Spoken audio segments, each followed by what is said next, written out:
Good morning. So today we are going to trace our pattern onto our clay slabs. So I've got my slabs here all bagged up very nicely, and they have the cardboard uh, stacked in between them so they're not sticking together. I'm just going to get one at a time so I can begin to trace my design on it. So I'm leaving the cardboard attached, and I'm just going to place it down on my work surface. Then I will get my pattern. Mine is on printer paper. Some of yours you might have done in your sketchbook. You could either duplicate it or cut it out. I even had made some changes since my initial draft. You'll notice all of these petals are bigger. They still have distance between them, so that hopefully won't crack. But bigger shapes are much easier to cut out, so that's going to be important to be aware of. So I'm going to take a dull pencil. You can tell that it's dull, it's not sharp. That way it won't accidentally cut through the paper. And I'm just going to trace around my design. And I would trace this same design on all 4 of my panels. So after I finish the first one, I can put it to the side and get my next piece of clay, trace it as well.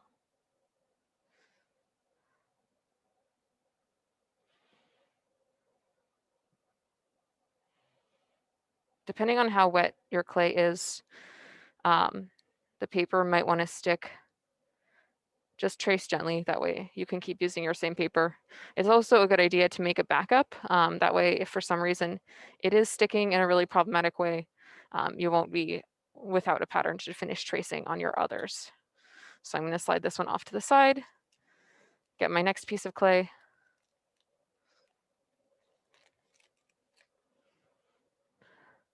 Again, for now, I'm just leaving it attached to the cardboard. That way it makes it easy to manipulate and move around.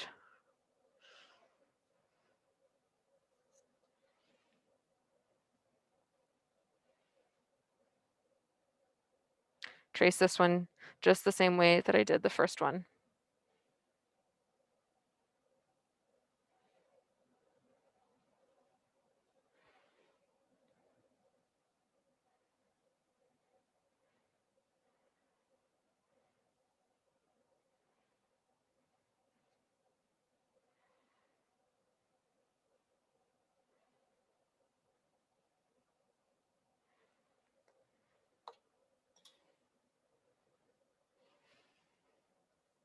All right, once you have all 4 of your side panels traced with your design, what we're actually going to do is we're going to flip them over on the cardboard so that the design is touching the cardboard.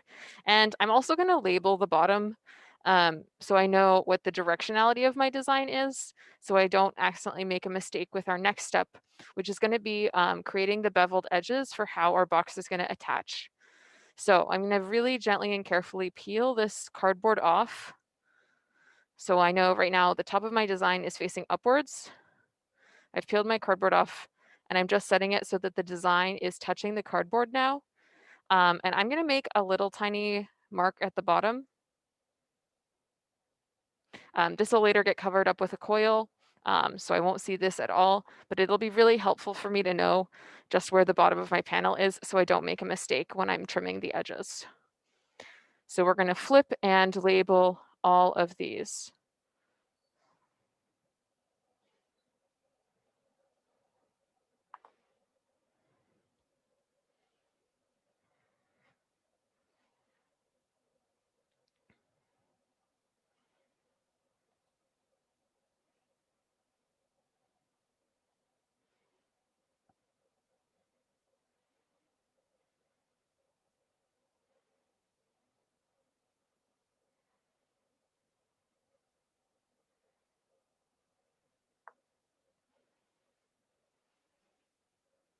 All right, so the next thing we need to do is we actually need to bevel or miter the edges of our corners, which means cutting at an angle. When we initially cut these out, we cut them out with our pin tool straight up and down.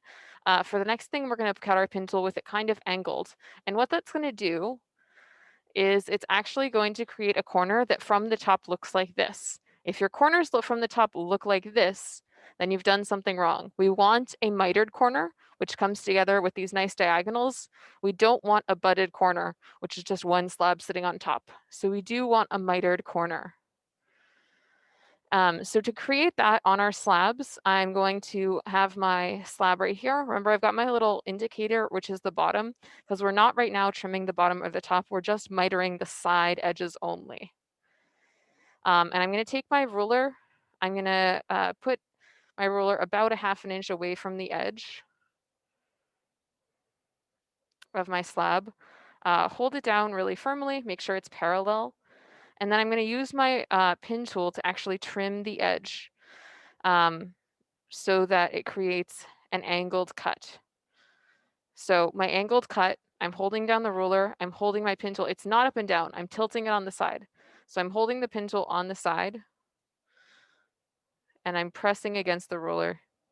Sometimes, depending on if you're right or left-handed, it might be easier to have your clay going in one direction, but if you change the direction, just make sure you're not accidentally putting your cuts on the top or the bottom. We still want to make sure our cuts are going on the side. And you actually want to save these little pieces of clay. These can become part of your coils that are eventually going to be used as we assemble our box. So here you can see if I hold this up, obviously it's a nice angled cut. That's a nice bevel, which is what we're looking for. And then I can see my indication here is the bottom. I also want to bevel this other side edge as well. So I have my rulers about ½ inch away from the edge, which is why we have those ½ inch borders in our pattern.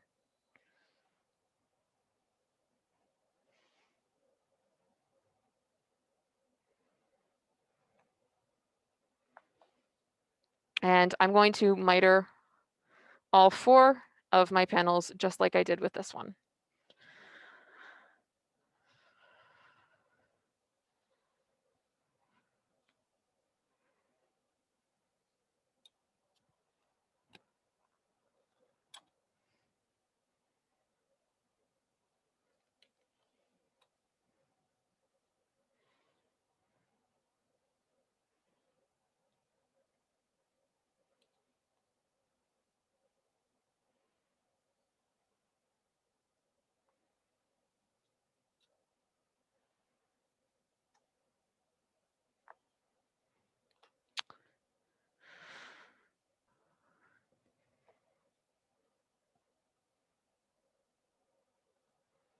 Remember, we're holding our pin tool on an angle to achieve this angled cut.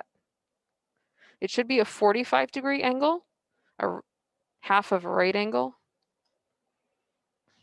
Sometimes you might need to clean your pin tool as you're working so you can keep achieving nice clean cuts. So we're cutting on a 45-degree angle using the ruler and our pin tool. All right, and once you have all 4 of your panels beveled, depending on how much time is left in the period, it might be time to very, very neatly and carefully stack your 4 beveled panels and put them in your bag. Just to show you really quickly the reason again that we bevel them, when we begin to assemble this box, these corners are going to fit perfectly together, just like this, as we begin to build our candle holder.